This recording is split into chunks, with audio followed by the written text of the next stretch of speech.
बदल जाना है वक्त के साथ या फिर अपने वक्त को ही बदलना है। मजबूरियों को कोसना नहीं है, हर हाल में चलना है। तो इसी एक पॉजिटिव थॉट के साथ मैं आप सबका स्वागत करती हूँ आपके अपने यूट्यूब चैनल पर। और आज हम करेंगे अपनी सीरीज़ को कंटिन्यू करते हुए पर्सनैलिटी की theory, Freud's psycho analytical theory of personality. Psycho analytic जो अप्रोच है पर्सनैलिटी की, वो सबसे पहले जो क्रिएट की गई, एडवोकेट की गई, वो किसने की थी? सिगमंड फ्रॉइड ने की थी। और इनके अकॉर्डिंग क्या है कि जो स्कूल है थॉट्स का, तो उनको उसको भी इन्होंने क्या बनाया? स्कूल ऑफ साइको एनालिसिस, जिसको इंट्रोड्यूस किया सबसे पहले। और जो अप्रोच है जिसको अडॉप्ट किया गया है, इसके थ्रू हम क्या कर सकते हैं? Understanding the human behaviour and personality. तो इसी को इन्होंने कहा साइको एनालिटिकल, क्योंकि साइको एनालिसिस का क्या मतलब होता है? Psycho means related to mind, analysis means यानी कि डीप अंडरस्टैंडिंग और इन्वेस्टिगेशन।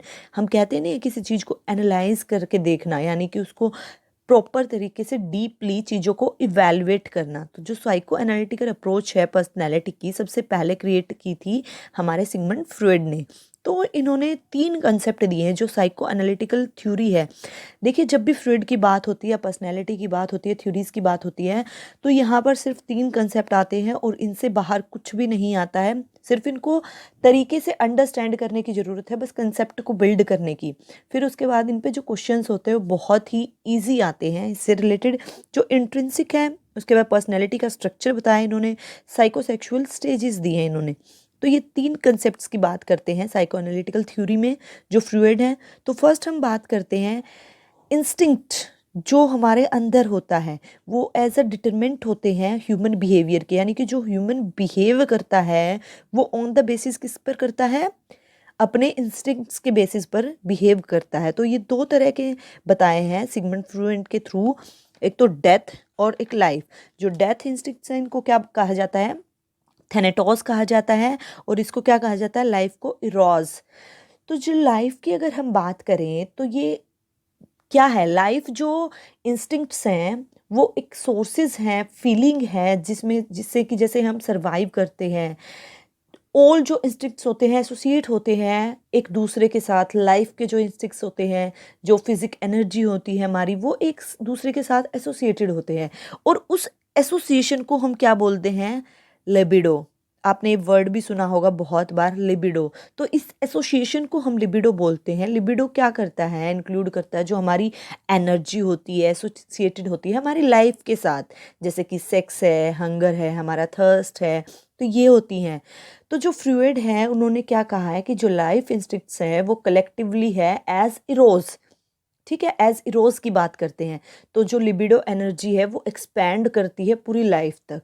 अब जब उन्होंने बात की है डेथ की, तो इसमें उन्होंने क्या कहा है कि जो अल्टीमेट कोज होता है ना ऑल ह्यूमन एक्टिविटीज़ का, वो ज़्यादा लंबा नहीं चलता। एक स्ट्रगल होता है जिससे कि हम क्या करते हैं? बायोलॉजिकल नीड्स को सेटिस्फाई करते हैं अपनी। तो जो फ्लूइड हैं वो क्लेम करते हैं कि उनका जो लाइफ का एम है वो एक्चुअली है क्या? वो फाइनली डेथ है। तो वो क्या कहते हैं कि फाइनली क्या एम है? वो एक डेथ है। जो कि क्या है? डेथ इन जो इंस्टिंक्ट है वो एक्चुअल में क्या है? Unconscious feeling to die. Getting? Unconscious feeling to die है। नेक्स्ट है सेकंड कंसेप्ट की, ये बात करते हैं, that is known as personality structure. अब इन्होंने का जो पर्सनैलिटी स्ट्रक्चर है फ्लूइड के अकॉर्डिंग 2 एस्पेक्ट्स पे डिवाइड किया गया है। एक डायनेमिक है और उसके बाद एक है टोपोग्राफिकल। ठीक है, डायनेमिक यानी कि जो चेंज हो सकती है, टोपोग्राफिकल जो टोपोग्राफी के थ्रू, एस्पेक्ट्स के थ्रू शो होती है। ठीक है, डायनेमिक एस्पेक्ट में क्या क्या आती है? हमारे इड, ईगो, सुपर ईगो, जो हम बार बार पढ़ते हैं। और जो टोपोग्राफिकल एस्पेक्ट है फ्लूइड की, उसमें कॉन्शियसनेस, फॉर कॉन्शियसनेस और अनकॉन्शियसनेस की बात करते हैं, यानी कि माइंड की बात करते हैं। ठीक है, तो अगर इसको हम पहले सेपरेटली देखें तो क्या है? इड क्या होती है? बॉडीली नीड होती है जो कि बर्थ से ही स्टार्ट होती है। ये सेंटर होती है both the life and death का। ठीक है, ट्रू साइकिक रियलिटी होती है। जो इड होती है वो क्या होती है? अनकॉन्शियस होती है नेचर में, डायरेक्टली कांटेक्ट नहीं होता इसका रियलिटी से। ठीक है, जैसे हमें जो ज़रूरत है तो हमें ये लगता है कि यही ठीक है। उसके बाद जो इसमें डिज़ायर्स, फीलिंग्स, थॉट होते हैं वो बहुत ही सेंट्रिक होते हैं। सिर्फ़ हम अपनी प्लेज़र के बारे में, अपनी खुशी के बारे में सोचते हैं, इलॉजिकल होते हैं, ठीक है? अब जब ईगो की बात करते हैं, बहुत बार हम लोगों ने सुना होगा कि बोलते हैं लोग कि उसमें बहुत ईगो है, जबकि देखा जाए तो इड क्या होती है, अगर नेगेटिव की तरफ होती है, बट जब ईगो आ जाती है तो लोग क्या होते हैं, दूसरों की तरफ भी लॉजिकल नेचर हो जाता है उनका, वो कॉन्शियस हो जाते हैं, समझने लग जाते हैं, यानी कि कॉन्शियस और अनकॉन्शियस के बीच की स्टेज होती है जो ईगो होती है, कॉन्शियस और अनकॉन्शियस माइंड के बीच की स्टेज होती है। यहाँ पर क्या होता है, अनकॉन्शियस से बच्चा कॉन्शियसनेस की तरफ जाता है, ठीक है, आउटर वर्ल्ड को भी अच्छे से देखने लग जाता है। सुपर ईगो से पहले होती है ये, जब बच्चे को क्या होती है, एक रियलिटी के प्रिंसिपल्स का उससे पता चलने लग जाता है, यानी कि यहाँ पर क्या होती है, डिमांड ऑफ रियलिटी। मैंने यहाँ पर कीवर्ड्स डाले हैं, देखिए बॉडीली नीड जो कि बर्थ से स्टार्ट होती है वो इड में होती है, फिर ईगो की बात करें तो डिमांड ऑफ रियलिटी हो जाती है यहाँ। देन जो सबसे हाई लेवल पे होती है that is known as super ego. ये क्या रिप्रेजेंट करती है, सोशेबिलिटी को रिप्रेजेंट करती है एक तरह से, कि क्या गलत है क्या ठीक है, उस बात का हमें पता लगने लग जाता है, ठीक है, हम गिल्टी फील करते हैं अगर हमने कुछ गलत किया है तो, ठीक है। तो जो सुपर ईगो है, फ्रॉइड के अकॉर्डिंग सुपर ईगो है जो ईगो आइडियल होती है, उसको सुपर ईगो कहा है, यानी कि यहाँ प्रॉपर तरीके से कॉन्शियसनेस वाले थॉट आ जाते हैं, बंदा कॉन्शियस हो जाता है, लोगों के बारे में सोचता है, डिज़ायर्स, प्यार, दूसरों को प्यार देता है। तो यहाँ पर क्या होता है, केस ऑफ ईगो होता है जो वो बहुत मतलब कम होना शुरू हो जाता है। तो यहाँ से बच्चा क्या होता है, कॉन्शियसनेस की तरफ चलता है। अब यहाँ अगर हम टोपोग्राफिकल एस्पेक्ट्स को देखें तो इसमें क्या है, कॉन्शियसनेस, फॉर कॉन्शियसनेस और अनकॉन्शियसनेस। फॉर कॉन्शियसनेस जिसको हम क्या भी बोलते हैं, प्री या सब कॉन्शियसनेस बोलते हैं, जो कॉन्शियसनेस से पहले की स्टेज होती है। अब बात करें हम किसकी, कॉन्शियसनेस की, तो जो फ्लूइड है उनका मतलब क्या है, एक सेगमेंट है ये माइंड का। आर यू गेटिंग मी, ये सेगमेंट है एक माइंड का जो कि कंसर्न करता है इमीडिएट अवेयरनेस की तरफ। ये क्या क्या इंक्लूड करता है, ये सारी चीज़ों को इंक्लूड करता है हमारा जो कॉन्शियस माइंड होता है, जो फुल्ली अवेयर होता है गिवन मोमेंट के लिए, ठीक है। जैसे कि जितने भी थॉट्स हैं, फीलिंग्स हैं, आइडियाज़ हैं, here you can see in this diagram also, thoughts, feelings, memory, सब किससे रिलेटेड, हमारे कॉन्शियस माइंड से, कॉन्शियस माइंड के सेगमेंट से रिलेटेड है। ये क्या किया है, फ्रॉइड ने सेगमेंट्स बनाए हैं। तो उसके बाद आता है प्री कॉन्शियस, या हम कह सकते हैं फोर कॉन्शियस। तो ये क्या होती है, ये उससे पहले की स्टेज होती है। सब कॉन्शियस जो होती है, सारे जो एक्सपीरियंस होते हैं वो कॉन्शियस नहीं होते, बट कुछ ना कुछ रियलिटी से रिलेटेड होते हैं, वो कॉन्शियसनेस की तरफ लेकर जाने वाले होते हैं। अगर दूसरे शब्दों में हम कहें तो जो प्री कॉन्शियस है वो एक ऐसा सेगमेंट है माइंड का जहाँ पर रेडिली जो क्या होती है, रिकॉलेबल होती है, एक लोकेटेड जो लोकेशन होती है, इमिडिएटली एसेसिबल कर सकते हैं इस पार्ट को हम माइंड के, ट्रेस कर सकते हैं अपनी मेमोरी को, थॉट्स को, सोच सकते हैं, समझ सकते हैं। अब यहाँ पर इतनी समझ आ जाती है। अनकॉन्शियसनेस होती है, ऐसी स्टेज होती है जहाँ हम अगर देखा जाए तो हमारी जो होती है अवेयरनेस, नेगेटिव तो नहीं कह सकते बट जीरो होती है, अनअवेयर होते हैं हम। तो जहाँ से ये माइंड क्या होता है, कट ऑफ होता है कॉन्शियसनेस की तरफ। तो अनकॉन्शियसनेस एक ऐसा सेगमेंट है माइंड का जहाँ पर क्या होती है, फॉरगॉटेड मटेरियल होता है जिसे हम भूल चुके होते हैं, ठीक है। ऐसी फीलिंग होती है जो हम क्या हो चुके होते हैं, भूल चुके होते हैं, जिसको बहुत रिकॉल करना पड़ता है या औरों को कराना पड़ता है अगर ध्यान दिलाना हो। तो कुछ जो चीज़ें हम भूल जाते हैं वो हमारे अनकॉन्शियस माइंड में होती है, ठीक है। तो इसके थ्रू भी आप यहाँ से देख सकते हैं, इसकी जो टोपोग्राफिकल आइसबर्ग जो इन्होंने मॉडल दिया है, इसके थ्रू इनको एक्सप्लेन किया है। यहाँ पर फिर इनकी कॉन्शियसनेस, अनकॉन्शियसनेस, प्री कॉन्शियसनेस से रिलेटेड, या हम कहें ईगो, सुपर ईगो से रिलेटेड कुछ मैकेनिज्म होते हैं, जो डिफेंस मैकेनिज्म होते हैं, जो कि डायरेक्टली क्वेश्चंस आते हैं यहाँ से, इन वर्ड से। तो जो डिनाइल है वो क्या होता है, इसका एग्जाम्पल दे रही हूँ मैं आपको, डेथ ड्यू टू स्मोकिंग। अब देखो लिखा होता है सिगरेट पे, लिखा होता है कि ये क्या है, हेल्थ के लिए अच्छी नहीं है, बट फिर भी लोग पीते हैं। और इससे क्या होता है, डेथ हो जाती है स्मोकिंग के कारण बहुत सारे लोगों की। ठीक है, एक प्रोजेक्शन होता है जो सुपर ईगो के थॉट्स को, जो नेगेटिव थॉट्स पे होता है, सुपर ईगो उसको क्या करता है, हटाता है वहाँ से, प्रोजेक्ट करता है उस चीज़ को कि जो नेगेटिव थॉट्स हैं उसको सुपर ईगो के थ्रू हम क्या करें, किस तरह से रेप्लिकेट करें, किस तरह से वहाँ से हटाएं, रिमूव करें।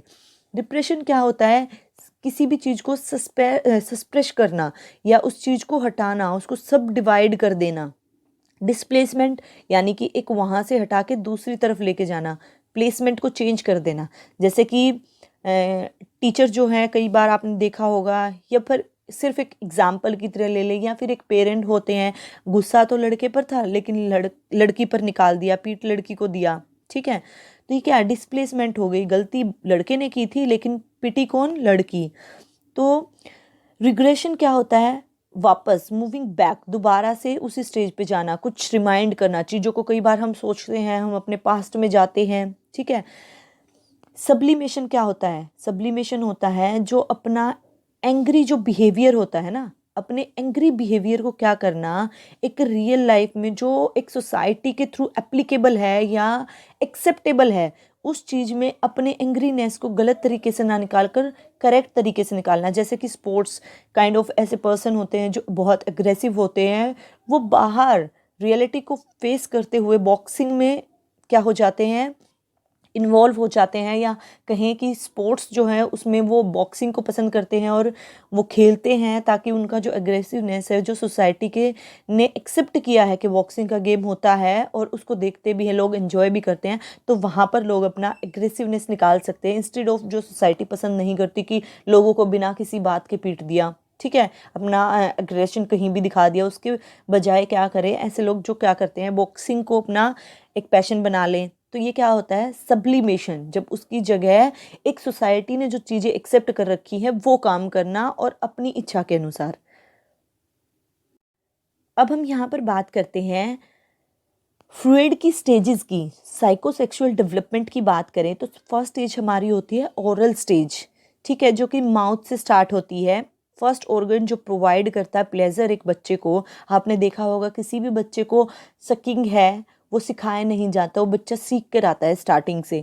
ठीक है, अपने लिप्स को भी सक करता है, या कोई भी थम मिल जाए उसको, या कोई भी चीज़ उठा ले, इवन पेन, खिलौने, टॉयज़, कुछ भी लेता है वो सक करना स्टार्ट कर देता है। तो ये बर्थ से 2 ईयर तक के बच्चे का होता है।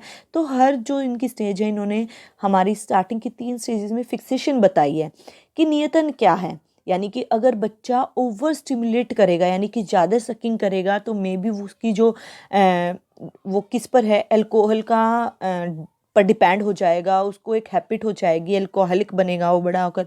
या अगर वो अंडर स्टिमुलेट रहता है तो वो बहुत ही अच्छे तरीके से टर्न होगा, उसकी पर्सनैलिटी अच्छी होगी।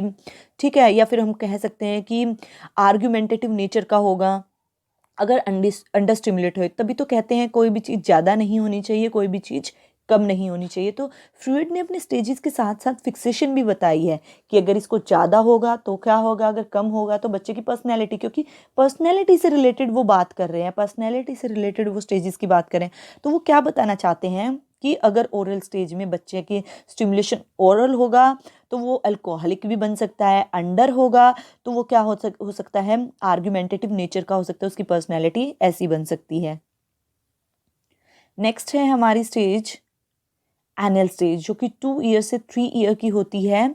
और ये क्या होती है, यहाँ पर चाइल्ड ड्राइव करता है मच प्लेजर थ्रू एनल एक्सप्यूजन और एनल मैनिपुलेशन। ठीक है, यानी कि यहाँ माउथ से क्या होता है, शिफ्ट हो जाता है उसका इंटरेस्ट इनटू द एलिमिनेशन, यानी कि दैट इज एनएस। और इसका फिक्सेशन क्या है, जैसे कि बच्चे को अगर अच्छे से टॉयलेट्स की ट्रेनिंग दी जाए तो वो रिटेंटिव करेक्टर का बनेगा। अगर उसको नेग्लेक्ट करते, बहुत सारे पेरेंट्स क्या हैं, टॉयलेट ट्रेनिंग नहीं देते हैं बच्चे को अच्छी, वो नेग्लेक्ट करते हैं इस चीज़ की, तो क्या होता है, बच्चे में बहुत बैड हैबिट्स, बैड ट्रेट बन जाती हैं, डिसऑर्डरनेस होता है, जब मैसी हो जाता है। ठीक है, तो इन चीज़ों का ध्यान रखना चाहिए। तो इसीलिए फिक्सेशन साथ में बताई है हमारे फ्रूइड ने।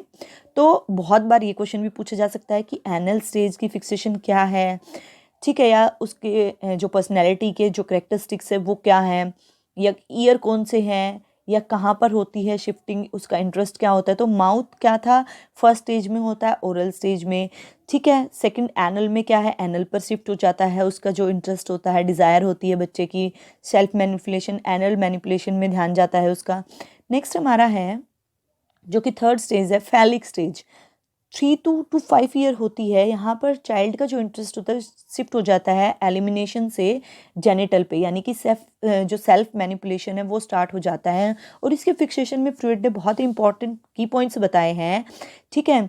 जो ऑडिपस ग्रंथि होती है ना, कॉम्प्लेक्स होता है, वो तो मेल में होता है, और इलेक्ट्रा होती है जो वो फीमेल में होती है। तो अब यही रीज़न होता है, हम लोग बहुत देखते हैं, नोट करते हैं, बट उसका रीज़न नहीं पता होता कि जो लड़के होते हैं वो क्या करना स्टार्ट कर देते हैं, वो अपनी मदर से लव ज़्यादा करते हैं, उनसे अटैच ज़्यादा होते हैं, और पापा से क्या होते हैं, थोड़ा दूरी बनाने लगते हैं। ऐसे ही जो लड़कियां होती हैं वो अपने पापा के ज़्यादा क्लोज होती हैं एज़ कंपेयर मदर के, just because of these complexes. Is it clear. तो ये फैनिक स्टेज पे असर दिखता है जब 3 से 5 साल का बच्चा होता है। तो नोट करना, तो जो बॉय होगा वो मदर की तरफ ज़्यादा अट्रैक्ट होगा, और जो गर्ल होगी वो पापा से ज़्यादा प्यार करेगी। Next one is latency stage. 5 year to 12 year की होती है। यहाँ पर अवॉइडेंस स्टार्ट हो जाती है sexuality on the account of the pressure of society, क्योंकि सोसाइटी अब यहाँ पर बच्चे को पता लगने लग जाता है क्या ठीक है क्या गलत है, और ये ऐसी हरकतें नहीं करनी चाहिए। तो यहाँ पर बच्चा जैसे, और छोड़ो आप, सिंपल सी चीज़ है, आपका बच्चा अगर 5 से 12 साल की एज में है, वो थंब सक करता है, तो आपका प्रेशर होगा, आप उसको बार बार लगाएंगे, अगर उसको देखेंगे। और को भी बहुत सारे बच्चे होते हैं नेल्स को ट्रिम करते हैं ऐसे अपने टीथ की हेल्प से, तो वो मुंह में डाले रहते हैं। तो क्या करते हैं आप, उस हैबिट को क्या करते हैं, मना करते हैं, छुड़वाने की कोशिश करते हैं। तो यहाँ पर इस स्टेज में सेक्सुअलिटी पर क्या होता है, बच्चे के प्रेशर आ जाता है, और सोसाइटी के कारण वो अवॉइड करता है ऐसी चीज़ों को, ठीक है। यहाँ फिक्सेशन नहीं होती है। लास्ट स्टेज है, आई डोंट नो ये इतना ब्लर कैसे हो गया है, जेनिटल स्टेज। यहाँ पर क्या होती है, हेल्दी सेक्सुअल, यहाँ पर एडोलसेंट की बात आ जाती है, ठीक है। तो ये एक नॉर्मल है जहाँ पर होमोसेक्सुअल और हेट्रोसेक्सुअल की जो है स्टेज आ जाती है, डेवलप हो जाती है। यहाँ पर बच्चे को खुद पता चल जाता है कि एडोलसेंट को क्या अच्छा है क्या बुरा है। और यहाँ पर इस पीरियड में एक एडोलसेंट होता है, वो पर्सन फील करता है प्लेजर हैविंग द होमोसेक्सुअल और हेट्रोसेक्सुअल रिलेशनशिप्स में, ठीक है। So this was all about the Sigmund Freud theory. Hope आपको समझ आया होगा। फिर हम नेक्स्ट थ्योरी लेकर आएंगे, हमारी जो 5th क्लास होगी यूनिट 3 की, वो होगी हमारी कार्ल रोजर से रिलेटेड। और इसी तरह से डिटेल में हर टॉपिक को करेंगे जिस तरह से हमने इसको किया है। आई थिंक फ्लूइड में अब 3 कंसेप्ट दिए हैं इन्होंने, तीनों कंसेप्ट में क्या क्या बताया है, किस तरह से इन्होंने एक्सप्लेन किया है, किस तरह से इनकी स्टेजेस हैं, वो सब हमें क्लियर हो गई हैं। तो यहाँ से कोई भी कंसेप्चुअल क्वेश्चन आए या अंडरस्टैंडिंग बेस्ड आए, then you can handle properly, उसको इजीली आप हैंडल कर सकते हैं, टैकल कर सकते हैं। So thank you for watching and good luck. पढ़ते रहिए, सीखते रहिए। Bye bye.